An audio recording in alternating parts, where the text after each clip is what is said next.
Shalom Bapak Ibu Saudara yang diberkati, sahabat GACC yang dipenuhi dengan kasih Tuhan. Pagi hari ini kita akan berdoa sebelum kita membaca firman Tuhan di kitab Keluaran 31 hingga 35. Kita bersyukur kita dapat melalui hari-hari kita sehingga kita hari ini bisa kembali membaca 5 pasal dari firman Tuhan. Mari kita berdoa minta pertolongan daripada Tuhan. Bapa, terima kasih Tuhan. Pagi hari yang diberkati, Engkau sudah mengurapi kami dengan minyak yang baru. Kami rindu untuk membaca dan merenungkan firman. Terima kasih Bapa, biarlah pengurapan-Mu yang memberitahukan kami hal-hal yang terselubung untuk kami dapat memahami, mengenali, dan juga semakin mengasihi Engkau karena firman-Mu. Demi nama Yesus Tuhan, kami berdoa dan bersyukur. Haleluya. Amin. Saudara, bersyukur kepada Tuhan, hari ini kita sudah di pasal 31 hingga pasal ke-35 ya. Saudara jangan lupa untuk membaca 5 pasal ini terlebih dulu supaya kita dengan mudahnya kita bisa merenungkan bersama-sama. Pagi hari ini Selasa 13 Desember 2022, saya memberikan judul tema yaitu dua loh batu diberikan, jangan ada padamu Allah lain di hadapanku. Demikian firman Tuhan.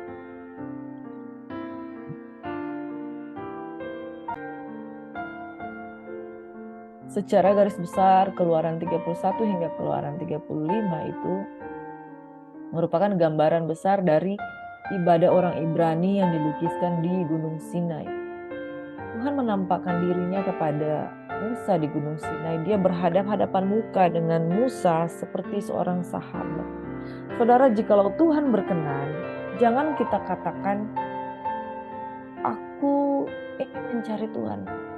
Tidak seperti itu, saudara. Kalau Tuhan berkenan, justru dia berhadap-hadapan muka dan tidak ada pembatas antara dia dengan manusia. Tapi segala sesuatu disampaikan kepada Musa. Segala sesuatu berhadap-hadapan muka, dia berhadap-hadapan dengan Musa dan memberitahukan segala perintah-perintah Tuhan. Keluaran 20 dia memberikan ke-10 perintah Allah. Dan masih lagi di Gunung Sinai. Kemarin kita sudah merenungkan bahwa Tuhan menyatakan bagaimana dia memberikan petunjuk-petunjuk, arahan-arahan untuk membuat kemah suci, saudara. Jadi Tuhan bukanlah pribadi yang sulit untuk didekati. Bukanlah pribadi yang sulit untuk bertemu. Tapi dia adalah Tuhan yang dengan mudah bisa didekati. Kalau dia sungguh-sungguh ingin bertemu dengan kita. Nah, di perjanjian lama, itu sulit sekali orang untuk bertemu muka ke muka dengan Tuhan. Kenapa? Karena akibat dosa, itu sebabnya dia memberikan petunjuk tentang pembangunan kemah suci. Adanya kemah suci itu di sana dipersembahkan korban, akan dipersembahkan korban agar bangsa Israel bisa bertemu dengan dia. Itu cukup sulit, saudara. Tapi di zaman perjanjian baru, bukankah Yesus Imam Besar yang agung itu sudah diberikan di tengah-tengah kehidupan kita? Sehingga perihal bertemu muka ke muka dengan Tuhan itu adalah hal yang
luar biasa ya Tuhan Yesus itu melalui Tritunggal Allah yang Maha Kudus. Tuhan Allah memberitahukan segala sesuatu tentang kemah suci. Bahkan dia memberitahukan semua perabot-perabot itu yang harus dibuat itu. Dia memberikan 2 orang dengan berkeahlian khusus. Nah di pasal 32 saudara, terjadi sesuatu hal yang membuat Allah Yahweh itu murka, yaitu adanya dosa penyembahan berhala. Mereka membuat lembu emas tuangan. Justru di saat Musa sedang berhadap-hadapan muka dengan Tuhan dan menerima 2 loh batu hukum Tuhan. Di pasal 32 hingga pasal 34 bagaimana Tuhan sangat murka kepada bangsa Israel yang menyembah ilah lain. Padahal baru saja dikatakan di Keluaran 20, jangan ada padamu Allah lain di hadapanku. Saudara, ini merupakan peristiwa yang sangat-sangat tidak dikehendaki oleh Tuhan. Dan selanjutnya di pasal 35 ada pengarahan ilahi yang dibuat Tuhan kepada Nabi Musa. Nah, saudara, kita akan masuk lebih dalam lagi secara singkat di Keluaran 31. Tuhan memberikan kepada Musa setelah ia selesai berbicara dengan dia di Gunung Sinai 2 loh hukum Allah, loh batu yang ditulisi oleh jari Allah. Allah mana yang seperti Allah kita? Ketika dia menyatakan dirinya, apokalipsis, yaitu dia sendiri yang menyatakan diri kepada umatnya, dan dia menyingkapkan hukumnya langsung dari tangan Tuhan. Dia berikan 2 loh batu, 10 perintah Allah. Demikianlah 10 perintah, 10 hukum Tuhan yang diberikan langsung kepada bangsa Israel, kepada umat yang dia pilih. Dan ketika Musa menerima 2 loh batu itu, 2 loh batu itu ditulisi oleh jari Allah sendiri. Di Keluaran 31 ayat 18. Tapi sayangnya di Keluaran 32, ketika bangsa itu melihat bahwa Musa mengundur-undurkan diri turun dari gunung itu, maka berkumpullah mereka mengerumuni Harun dan berkata kepadanya, mari buatlah untuk kami Allah yang akan berjalan di depan kami, sebab Musa ini orang yang telah memimpin kamu keluar dari tanah Mesir, kami tidak tahu apa yang telah terjadi dengan dia. Ironis sekali saudara, di saat Musa justru sedang duduk di kaki Tuhan, berdiam diri, dan dia mendapatkan petunjuk-petunjuk daripada Tuhan. Di sisi yang sama, bangsa umat Tuhan yang dia tuntun, mereka kebingungan karena tidak ada pemimpin. Mereka minta Harun untuk membuat lembu tuangan. Saudara yang diberkati oleh Tuhan Yesus Kristus, ironis yang terjadi adalah ada banyak orang-orang dengan sungguh-sungguh mencari Tuhan, hamba-hamba Tuhan yang mencari Tuhan dengan sungguh-sungguh. Tetapi di sisi lain jemaatnya itu tidak mau mencari Tuhan. Bahkan mereka sering menyalahkan keadaan dan berkata, mana itu pemimpin, mana itu hamba Tuhan, mana itu pemimpin gereja, kenapa dia tidak ada. Di sisi lain karena mereka putus asa dan mereka tidak menemukan figur yang mereka cari, akhirnya mereka bukannya berusaha mencari Tuhan, tapi mereka justru hidup dengan penyembahan-penyembahan berhala, membingungkan diri mereka, menyibukkan diri mereka dengan penyembahan-penyembahan berhala. Ada banyak saudara, orang-orang yang hanya mengandalkan hamba Tuhan, orang-orang yang hanya mengandalkan, biar aja hamba Tuhan yang belajar firman, lalu nanti kita dengar dari dia. Bukankah ini terjadi pada zaman itu saudara? Musa mencari kehendak Tuhan, 40 hari 40 malam dia tidak turun karena betapa indah hadirat Tuhan. Di sisi lain umat Allah yang dia pimpin justru menyibukkan diri dengan berhala. Saudara, ini zamannya Yesus sendiri sudah mati bagi kita. Jangan lagi engkau cuma mencari hamba Tuhan dan hanya mau mendengar perkataan hamba Tuhan, tapi kau sendiri tidak mau bangun hubungan pribadi dengan Tuhan. Ketika engkau tidak mau bangun hubungan pribadi dengan Tuhan, disinilah celahnya, di mana bangsa Israel itu mulai menerima Allah lain dalam hidup mereka, sehingga mereka menyimpang dari kehidupan yang takut akan Tuhan.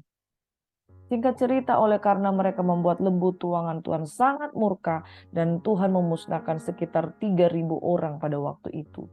Dibinasakannya, dan oleh karena kemarahannya, karena dia baru saja berfirman, jangan ada pada Allahmu, jangan padamu ada Allah lain, mereka justru membuat itu, saudara.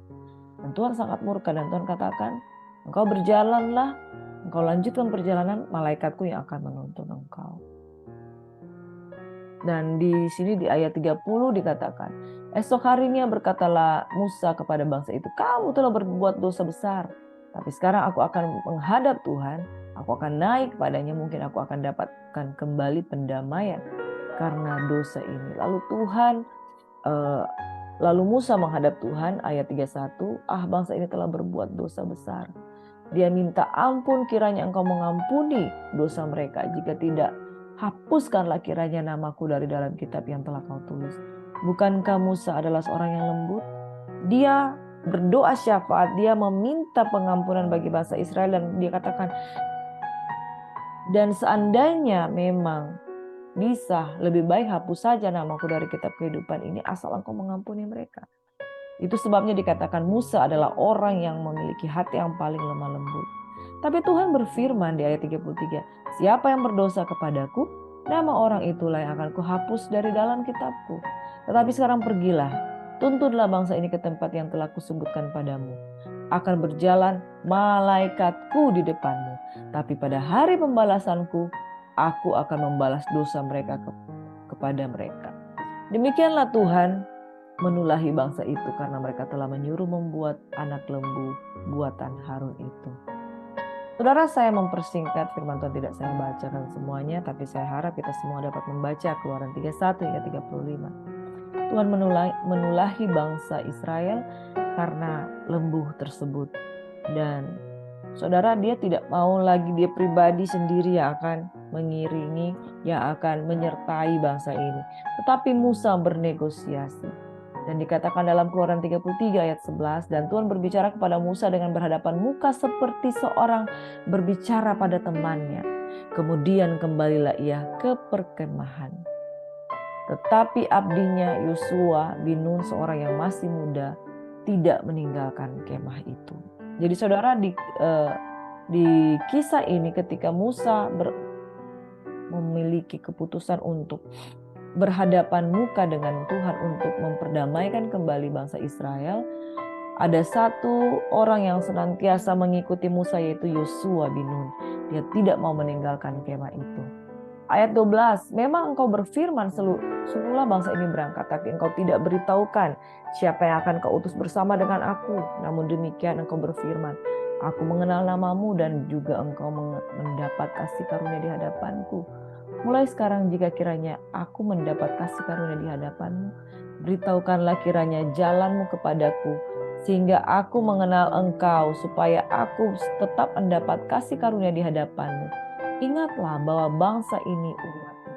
Lalu ia berfirman, aku sendiri hendak membimbing engkau dan memberikan ketentraman kepadamu.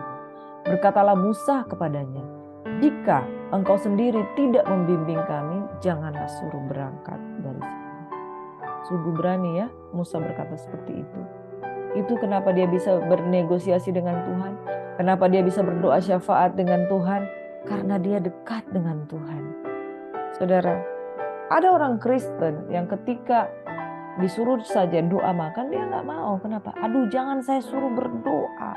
Jangan saya suruh bersyafaat. Jangan saya suruh saya doa makan. Kenapa? Saya tidak tahu berdoa. Dan dia adalah orang Kristen. Saudara tahu apa arti kekristenan? Artinya kita adalah milik Kristus. Orang yang adalah milik Kristus itu orang yang berhubungan pribadi dengan Yesus. Orang yang mau bergaul dengan Tuhan. Dan orang yang bisa bergaul dengan Tuhan, mereka lah yang bisa berhadapan-hadapan muka dengan Tuhan. Kenapa Musa bisa bernegosiasi dengan Tuhan? Karena dia punya hubungan dengan Tuhan. Bahkan dengan berani dikatakan di Keluaran 33 ayat 16. Dari manakah gerangan akan ku ketahui bahwa aku telah mendapat kasih karunia di hadapanmu, yakni aku dengan umatmu ini. Bukankah karena engkau berjalan dengan kami, sehingga kami, aku dan umatmu ini dibedakan dari segala bangsa yang ada di muka bumi? Dan Tuhan melunak. Berfirmanlah Tuhan kepada Musa, juga hal ini telah kau katakan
seberapa penting nama umat manusia tercatat di kitab kehidupan.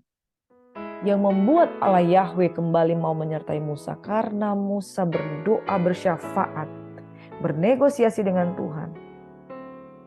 Karena Musa punya hubungan pribadi dengan Tuhan. Tuhan katakan, oleh karena engkau berkenan di hadapanku, berikan kasih karunia kepadamu. Karena engkau mengenal aku, karena engkau berkenan di hadapanku. Saudara, kasih karunia tersedia di hadapan kita. Tuhan berikan kasih karunia asal kita mau bergaul dengan Tuhan, kita mau sungguh-sungguh mencari Tuhan. Kasih karunia itu penting, saudara. Oleh karena kasih karunia, Ester bisa masuk di kerajaan yang pada waktu itu dipimpin oleh Raja Ahasiweros. Pada zaman Raja Ahasiweros, orang tidak bisa masuk bertemu dengan raja kalau tongkat raja kasih karunia tidak diulurkan. Demikian pula pada zaman itu, kalau tidak ada kasih karunia, Musa tidak boleh bertemu dengan Tuhan. Dan Israel itu pasti akan mati sepenuhnya. Oleh karena kasih karunia Tuhan, dia berkenan. Dan saudara, seberapa penting sih nama umat manusia tercatat di kitab kehidupan? Kalau nama kita tidak tercatat di kitab kehidupan, berarti kitalah orang-orang yang masuk di bilangan orang-orang yang akan dibinasakan. Namun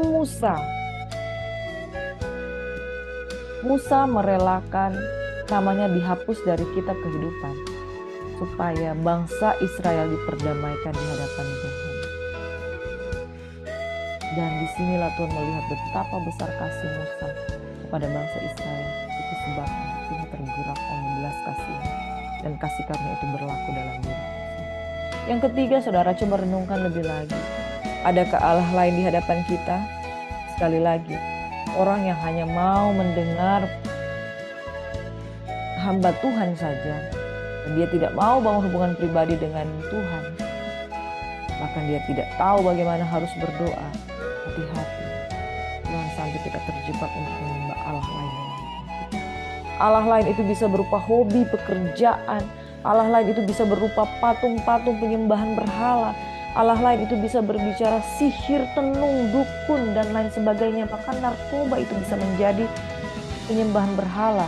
Orang yang terikat dengan narkoba, dia bisa berdosa, berbuat apa saja supaya dia bisa mendapatkan narkoba. Dia begitu menghabiskan waktunya untuk sesuatu yang bukan dari Tuhan. Itulah penyembahan berhala. Adakah Allah lain di hadapan kita? Kalau engkau mencintai pekerjaanmu melebihi Tuhan, itulah penyembahan berhala. Mari kita bertobat, saudara. Kesimpulan yang saya sampaikan pagi hari ini, di saat Musa sedang berada di Gunung Sinai berhadapan muka dengan Tuhan dan menerima 2 loh batu, umat Israel justru membuat lembu tuangan. Saudara, Tuhan tidak berkenan akan penyembahan berhala. Alangkah indahnya kalau kita sungguh-sungguh mencari Tuhan. Kenapa? Kalau kita sungguh-sungguh mencari Tuhan di gunung Tuhan, kita menyembah, kita memuji, kita meninggikan Tuhan. Tidak akan ada godaan untuk menyembah yang lain. Kalau kita bertemu secara pribadi dengan Tuhan, kita tidak akan mencari suara yang lain untuk kita dengar selain daripada suara Tuhan. Israel membuat lembu tuangan karena mereka tidak punya hubungan dengan Allah Bapa. Dan Tuhan tidak berkenan dengan penyembahan berhala. Bukankah Tuhan selalu menginginkan kita menjadi milik kesayangan Tuhan? Tuhan menginginkan Israel menjadi milik kesayangannya. Tidak ada Allah lain sebab Tuhan adalah Allah yang cemburu. Tidak ada Allah lain di hadapan kita karena Tuhan adalah Allah yang cemburu. Demikian pula Israel, saudara. Mengapa ada lembu tuangan? Karena mereka tidak menyembah Tuhan. Akibat dari tidak menyembah Tuhan apa, saudara? Mereka menyembah Tuhan yang lain. Saudara, kita tidak bisa menipu Tuhan. Ketidakkudusan tidak bisa berhadapan-hadapan dengan Tuhan. Dan orang yang menyembah ilah lain, dia tidak bisa berhadapan-hadapan dengan Tuhan.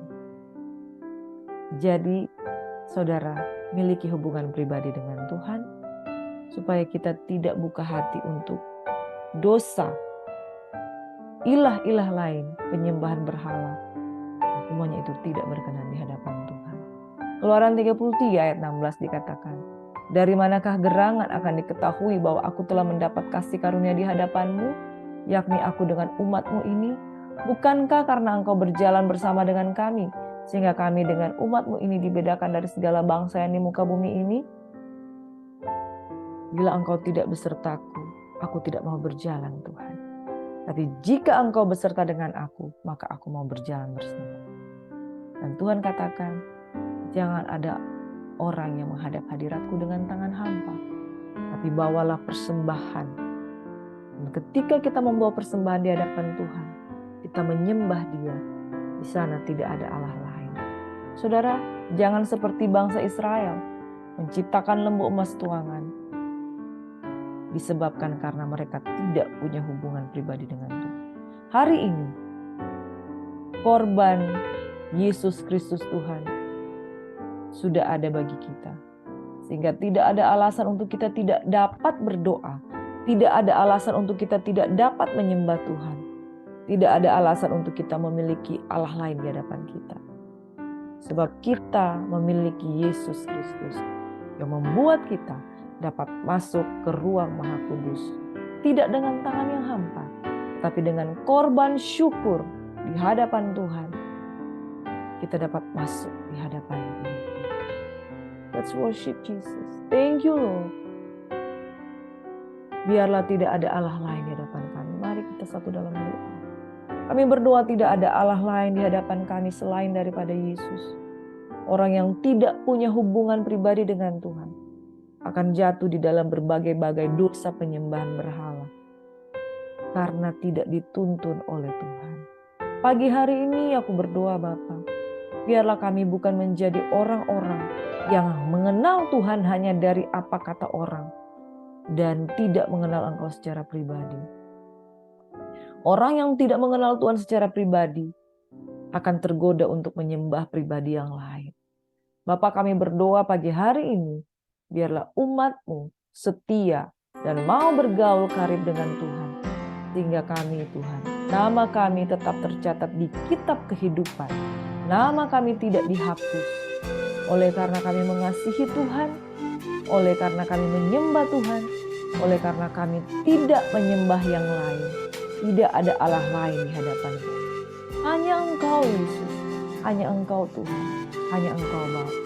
Terima kasih Bapa di surga, pagi hari ini kami semuanya diberkati oleh Tuhan. Kami sambut berkat-berkat-Mu pada pagi hari ini. Dalam nama Yesus Tuhan yang penuh dengan kasih karunia. Engkau tiang awan, Engkau tiang api yang menyertai kami siang dan malam. Dan orang yang berlindung di dalam naungan sayap Tuhan akan senantiasa dituntun oleh penyertaan Tuhan yang luar biasa. Terima kasih Bapa di surga, berkati seberapa kami yang hadir. Kami mau mengenal Engkau secara pribadi sehingga tidak ada Allah lain di hadapan kami. Dan nama kami senantiasa tercatat di kitab kehidupan. Dalam nama Yesus kami berdoa. Haleluya. Amin. Terima kasih Tuhan, Engkau yang tersalib bagi kami, membuat kami dapat berjalan di hadapan-Mu dengan penuh kasih karunia. Terima kasih. Shalom. Sahabat GACC yang diberkati oleh Tuhan kita Yesus Kristus. Salam anugerah, salam pengharapan, salam dalam kasih Tuhan. Tuhan Yesus memberkati. Amin.